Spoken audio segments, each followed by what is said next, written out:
Hello everyone, welcome back to my YouTube channel. आज हम करेंगे क्लास 11th की अकाउंटेंसी का चैप्टर नंबर 14 जिसका नाम है trial balance and errors.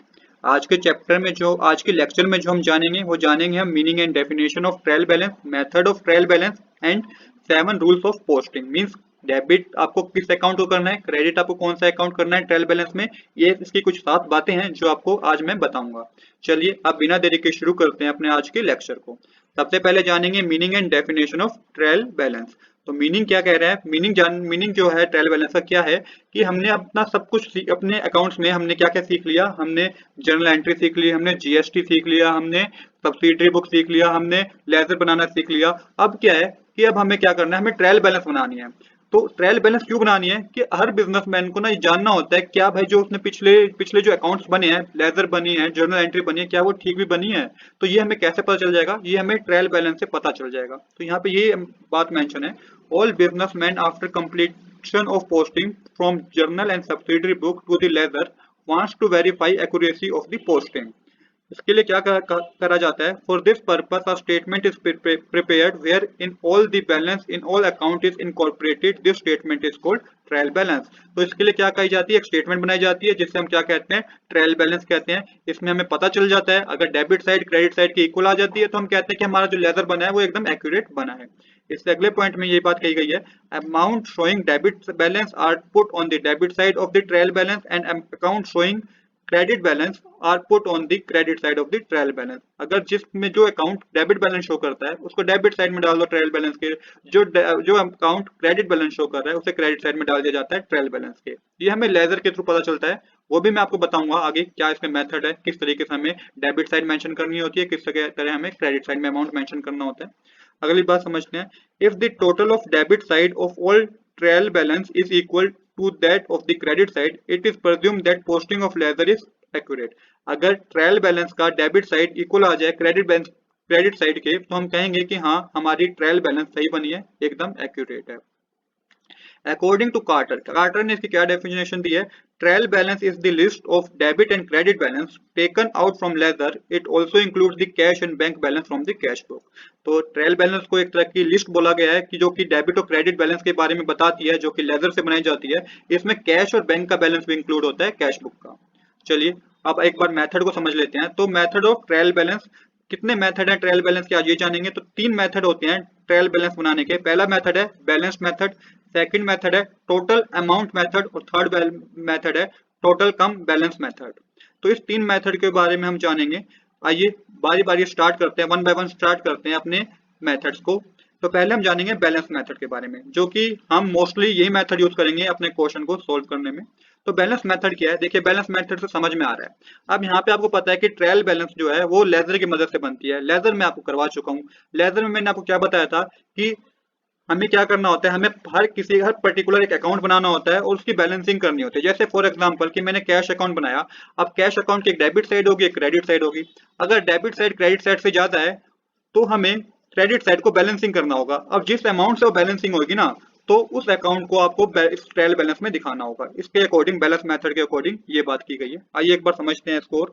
Under this method all the account showing debit balance in the ledger are put on the debit side of the trial balance. कहा गया कि इस method के अकॉर्डिंग वो सारे अकाउंट जिसमें डेबिट बैलेंस शो कर रहा है, उसको लेजर में डेबिट बैलेंस शो कर रहा है, उसको ट्रायल बैलेंस में भी डेबिट साइड दिखाना है। सेम इससे अगली बात यही कही गई है, जो अकाउंट में क्रेडिट बैलेंस शो कर रहा है उसको क्रेडिट साइड में दिखाना है ट्रायल बैलेंस में। नेक्स्ट पॉइंट में कहा गया है, if the side of the accounts are equal then account debit and credit it will not shown in the trial balance. अगर आपकी डेबिट और क्रेडिट मतलब लेजर में डेबिट और क्रेडिट साइड दोनों इक्वल ही आ रही है, जिसमें हमने बैलेंसिंग ही नहीं करी, तो उसको आपको ट्रायल बैलेंस में दिखाने की जरूरत नहीं है। लास्ट पॉइंट क्या रखा है, it may be noted that our trial balance under this method can be prepared only when the ledger account has been balanced. ये क्या रखा है, ये मेथड को तभी हम यूज करेंगे क्योंकि बैलेंस मेथड है। बैलेंस मेथड मतलब अगर ट्रेल हमने लेजर बना दिया, लेजर बनाना एक अलग चीज होती है, उसकी बैलेंसिंग करना एक अलग चीज है। लेजर बना दिया पर उसकी हमने बैलेंसिंग नहीं करी तो हम बैलेंस मेथड का यूज नहीं कर सकते हैं। उसके लिए फिर हमें टोटल अमाउंट मेथड का यूज करना पड़ेगा। हाँ, हमने लेजर बना दिया और उसकी बैलेंसिंग भी हमने कर दी तो हमें बैलेंस मेथड की यूज करके हम ट्रायल बैलेंस बना सकते हैं। आइए इसको एक एग्जांपल समझाता हूँ आपको, और बेटर क्लियर हो जाएगा कि बैलेंस अमाउंट में हम बैलेंस मेथड में हम ट्रायल बैलेंस का कौन सा अमाउंट लिखते हैं। समझते हैं इसके एग्जांपल से। तो मानिए कि कैश अकाउंट का लेजर बना हुआ है, कैश अकाउंट है ये। तो कैश अकाउंट में हमें पता चल गया कि भाई हमारी जो है डेबिट साइड है ना क्रेडिट साइड से ज्यादा है। और कितनी ज्यादा है, ये कितनी ज्यादा है ये हमने यहाँ पे बता दिया कि 64,750। मतलब हमने डेबिट साइड को प्लस किया, क्रेडिट साइड को प्लस किया 6200 तक, और उसके बाद माइनस कर दिया जब हमने 1,44,800 से, तो हमें पता चला कि 64,750 रुपीज हमें क्रेडिट साइड बैलेंस करना है। तो यहाँ पे आपको क्या करना है, ट्रायल बैलेंस में, ट्रायल बैलेंस में आप इसमें बैलेंस मेथड में इस तरीके का फॉर्मेट बनाएंगे, name of the account, ledger folio, debit balance amount, credit balance amount.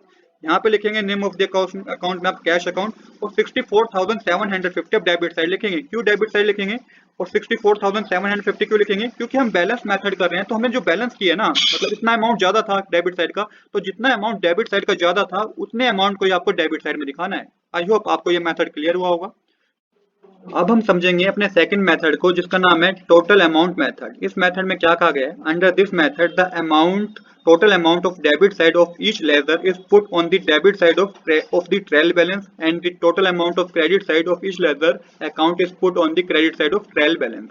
मतलब तो मैंने आपको बताया था कि जो लेजर बनाते हैं ना, हम लेजर बनाना एक अलग चीज है, उसकी बैलेंसिंग करना एक अलग चीज है। तो लेजर जब हमने बना दिया, मानिए हमने कैश अकाउंट का लेजर बना दिया, हमारी debit side I 1 lakh rupees और क्रेडिट साइड आई 80,000 रुपीज, तो अभी हमने कोई बैलेंसिंग नहीं किया है। तो अब जो ये अमाउंट आया टोटल करके 1 लाख रुपीज डेबिट साइड आया और 1,80,000 रुपीज क्रेडिट साइड आया, इस अमाउंट को हम ट्रायल बैलेंस में दिखाएंगे। तो इस मेथड को हम कहते हैं टोटल अमाउंट मेथड। इसकी एक और बात समझते हैं, it may be noted that a trial balance under this method can be prepared, a trial balance can be prepared immediately after completing of posting to the ledger। तो कहा गया है कि जैसे ही हमने लेजर बना दिया उसके बाद हमें ट्रायल बैलेंस बनाना होता है इस मेथड का यूज करके। तो आपको मैं एक एग्जांपल समझाता हूँ जिससे आपको बेटर क्लियर होगा कि इस मेथड में हम किस तरीके से अमाउंट को ट्रायल बैलेंस में दिखाते हैं। समझिए ये कि कैश अकाउंट ही है, ये कैश अकाउंट है, लेजर में कैश अकाउंट है। अब देखिए इसकी डेबिट साइड जो है प्लस करके आई 1,44,800 और क्रेडिट साइड प्लस करके आई 80,050 रुपीज। अब समझिए कि इसमें ट्रायल बैलेंस का फॉर्मेट किस तरीके का होगा। पहले तो ट्रायल बैलेंस का फॉर्मेट होगा, यहाँ पे पहले लिखेंगे name of the account, ledger folio, total of debit amount, और यहाँ पे लिखेंगे total of credit amount. Point यहाँ पे नोट कीजिएगा, जो इससे पहला मेथड किया है वहां पे हमने बैलेंस अमाउंट का लिखा था, debit side balance account amount और क्रेडिट साइड बैलेंस अकाउंट। अब ये हम टोटल अमाउंट मेथड कर रहे हैं, तो यहाँ पे आप टोटल ऑफ डेबिट अमाउंट और टोटल ऑफ क्रेडिट अमाउंट लिखेंगे, क्योंकि यहाँ पे हम बैलेंस का अमाउंट नहीं डालते हैं, यहाँ पे हम टोटल अमाउंट डालते हैं जो डेबिट साइड का आया होता है और जो क्रेडिट साइड का आया होता है। तो यहाँ पे लिखिए नेम ऑफ द अकाउंट में कैश अकाउंट, डेबिट साइड कितना अमाउंट लिखेंगे 1,44,800 और क्रेडिट साइड कितना लिखेंगे 80,050 रुपीज। आई होप आपको समझ आया होगा कि सेकंड मेथड फर्स्ट मेथड से किस तरीके से डिफरेंट है। चलिए अब लास्ट मेथड समझते हैं, total come balance method. This method is the combination of total amount method and combination method. तो ये जो है ना कॉम्बिनेशन है, जो अभी पिछले दो मेथड हमने समझे ना, उसको दोनों को मर्ज करके एक मेथड बना दिया गया, टोटल कम बैलेंस मेथड। इसमें क्या है, ये ज्यादा हमारे मतलब कि आउटडेटेड हो गया, ये ज्यादा यूज नहीं किया जाता, बट इसको समझना जरूरी है। हम समझ लेते हैं कि किस तरीके से फॉर्मेट होता है और क्या हम कैसे हम इसके अमाउंट को दिखाते हैं। तो under this method 4 column are prepared for writing amount. तो इस मेथड के अंदर 4 कॉलम प्रिपेयर किए जाते हैं अमाउंट लिखने के लिए। अभी जो पिछले दो मेथड किए दो कॉलम प्रिपेयर किए थे अमाउंट लिखने के लिए, इसमें 4 कॉलम प्रिपेयर करेंगे आप अमाउंट लिखने के लिए। तो अभी तक आप इतनी बात समझ चुके हैं कि आपको थर्ड मेथड में 4 कॉलम बनाने हैं अमाउंट लिखने के लिए। चलिए अब इसको एक एग्जांपल समझ लेते हैं। तो देखिए कैश अकाउंट बना हुआ है, यहाँ पे हमें डेबिट साइड का टोटल बता रखा है 1,44,800 और क्रेडिट साइड का टोटल बता रखा है 80,050। इस तरीके का फॉर्मेट होता है, name of the account, ledger folio, total of debit amount, total of credit amount, debit balance amount, credit balance amount. इस तरीके का फॉर्मेट बनता है थर्ड मेथड में। अब देखिए इसको करेंगे कैसे। सबसे पहले आप यहाँ पे लिख लीजिए नेम ऑफ द अकाउंट में कैश अकाउंट। अब टोटल ऑफ डेबिट अकाउंट है, तो टोटल डेबिट साइड का जितना टोटल है 1,44,800, इसे आप यहाँ पे लिख लीजिए 1,44,800। क्रेडिट साइड में आप ये लिख लीजिए 80,050 रुपीज। अब बैलेंस किस साइड आएगा, अब रिमेनिंग बैलेंस जो बचा है कि डेबिट बैलेंस अमाउंट में आएगा क्रेडिट बैलेंस अमाउंट में आएगा, कौन सी साइड ज्यादा है, डेबिट साइड ज्यादा है, तो बैलेंस जो माइनस करके आएगा वो डेबिट साइड में आएगा, तो यहाँ पे आप लिख देंगे 64,750। तो थर्ड मेथड हमें इस तरीके से करना होता है। अब मैंने आपको तीनों मेथड समझा दी है। मैंने बताया कि हम मोस्टली किस मेथड का यूज करेंगे, हम फर्स्ट मेथड का यूज करेंगे मोस्टली अपने प्रैक्टिकल पोर्शन में। चलिए अब करते हैं अपने रूल्स ऑफ पोस्टिंग। हम ट्रायल बैलेंस में रूल्स ऑफ पोस्टिंग समझ लेते हैं, ये बहुत इंपॉर्टेंट है समझना। इसमें सबसे पहली बात आपको जो समझनी है कि जितने भी एसेट हैं, जितने भी क्या है एसेट है हैव डेबिट बैलेंस, उनका क्या होगा डेबिट बैलेंस होगा। और ट्रायल बैलेंस में आप उसे कहाँ शो करेंगे, डेबिट साइड ही शो करेंगे। पहली बात आप याद कर लीजिए कि जितने भी एसेट्स हैं उनका डेबिट बैलेंस होगा और उनको आप ट्रायल बैलेंस में डेबिट साइड ही शो करेंगे। एसेट में क्या क्या चीज इंक्लूड होती है? Cash, bank, bill receivable, debtor, furniture, machinery, building, patents, goodwill and many more other thing. कुछ ऐसी चीजें रह गई होंगी जो एसेट के अंदर आती होंगी, बट ये मेन चीजें मैंने लिखी है कि ये सारी चीज एसेट है।